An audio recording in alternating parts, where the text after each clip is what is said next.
Hi viewers, எப்படி இருக்கீங்க? நான் நல்லா இருக்கேன். இன்றைக்கி சிறகடிக்க ஆசை விஜய் டிவியோட சீரியல் நல்லா போயிட்டுருக்குல்ல, அது இன்றைக்கான ஸ்டோரி என்னென்னு பார்க்கலாம் வாங்க.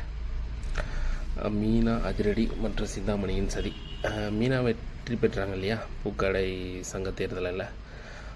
பூ வியாபாரி சங்க தேர்தலில் மீனா அமோக வெற்றி பெற்று தலைவியாக பொறுப்பேற்றுள்ளார். இதனால் பெரும் அதிர்ச்சியில் இருக்கும் சிந்தாமணி எப்படியாவது மீனாவை அந்த பதவியிலிருந்து நீக்க வேண்டும் என்று சபதம் எடுக்கிறார். பழிவாங்கும் திட்டம். மீனாவின் பெயரில் போலி கையெழுத்து போட்டு அவர் சங்க பணத்தில் ஊழல் செய்தது போல சிந்தாமணி ஒரு சித்தரிக்க ஒரு திட்டமிட்டுள்ளார். ரவியும் ஸ்ருதியும் டூர் போகிறதுக்கு முடிவு எடுக்கிறாங்க. அதுக்கு முத்து உதவி செய்கிறாரு. முத்து மற்றும் மீனாவின் திட்டத்தின்படி ரவியும் ஸ்ருதியும் சுற்றுலா சென்றுள்ளனர். அவர்கள் திரும்பி வரும் வரை அவர்களின் ரெஸ்டாரண்ட்டை கவனிக்கும் பொறுப்பை முத்துவும் மீனாவும் ஏற்றுக்கொண்டுள்ளனர். நீத்துவுக்கு விழும் அறை. ரவியை தேடி ரெஸ்டாரண்ட்டுக்கு வரும் நீத்து ரவி எங்கே என்று கேட்டு ரகளை செய்கிறார். மேலும் முத்துவை ஒரு ரவுடி என்று தரக்குறைவாக பேசுகிறார். தன்னுடைய கணவரை பற்றி தவறாக பேசியதால் ஆத்திரமடைந்த மீனா நீத்துவின் கன்னத்தில் ஓங்கி ஒரு அறை விடுகிறார். இதனால் கோபமடைந்த நீத்து மீனாவை சும்மா விட மாட்டேன் என்று மிரட்டிச் செல்கிறார். மனோஜ் மற்றும் ரோகிணி. மறுபுறம் ரோகிணி நீதிமன்றத்தில் மனோஜுக்கு எதிராக ஒரு புதிய நாடகத்தை அரங்கேற்றி அவருக்கு செக் வைக்கிறார். விஜயா இதை கண்டு அதிர்ச்சியில் உறைந்துள்ளார்.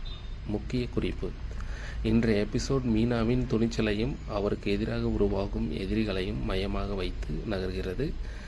வரும் நாட்களில் சிந்தாமணியின் ஊழல் புகார் மீனாவை எப்படி பாதிக்கும் என்பதன் கதையின் அடுத்த திருப்பமாக இருக்கும். நன்றி, வணக்கம். ஹாய் விவர்ஸ், எப்படி இருக்கீங்க? நான் நல்லா இருக்கேன். இன்றைக்கி சிறகடிக்க ஆசை விஜய் டிவியோட சீரியல் நல்லா போயிட்டுருக்குல்ல, அது இன்றைக்கான ஸ்டோரி என்னென்னு பார்க்கலாம் வாங்க. மீனா அதிரடி மற்றும் சிந்தாமணியின் சதி. மீனா வெற்றி பெற்றாங்க இல்லையா பூக்கடை சங்க தேர்தலில். பூ வியாபாரி சங்க தேர்தலில் மீனா அமோக வெற்றி பெற்று தலைவியாக பொறுப்பேற்றுள்ளார். இதனால் பெரும் அதிர்ச்சியில் இருக்கும் சிந்தாமணி எப்படியாவது மீனாவை அந்த பதவியிலிருந்து நீக்க வேண்டும் என்று சபதம் எடுக்கிறார். பழிவாங்கும் திட்டம். மீனாவின் பெயரில் போலி கையெழுத்து போட்டு அவர் சங்க பணத்தில் ஊழல் செய்தது போல சிந்தாமணி ஒரு சித்தரிக்க ஒரு திட்டமிட்டுள்ளார். ரவியும் ஸ்ருதியும் டூர் போகிறதுக்கு முடிவு எடுக்கிறாங்க. அதுக்கு முத்து உதவி செய்கிறாரு. முத்து மற்றும் மீனாவின் திட்டத்தின்படி ரவியும் ஸ்ருதியும் சுற்றுலா சென்றுள்ளனர். அவர்கள் திரும்பி வரும் வரை அவர்களின் ரெஸ்டாரண்ட்டை கவனிக்கும் பொறுப்பை முத்துவும் மீனாவும் ஏற்றுக்கொண்டுள்ளனர். நீத்துவுக்கு விழும் அறை. ரவியை தேடி ரெஸ்டாரண்ட்டுக்கு வரும் நீத்து ரவி எங்கே என்று கேட்டு ரகளை செய்கிறார். மேலும் முத்துவை ஒரு ரவுடி என்று தரக்குறைவாக பேசுகிறார். தன்னுடைய கணவரை பற்றி தவறாக பேசியதால் ஆத்திரமடைந்த மீனா நீத்துவின் கன்னத்தில் ஓங்கி ஒரு அறை விடுகிறார். இதனால் கோபமடைந்த நீத்து மீனாவை சும்மா விட மாட்டேன் என்று மிரட்டிச் செல்கிறார். மனோஜ் மற்றும் ரோகிணி.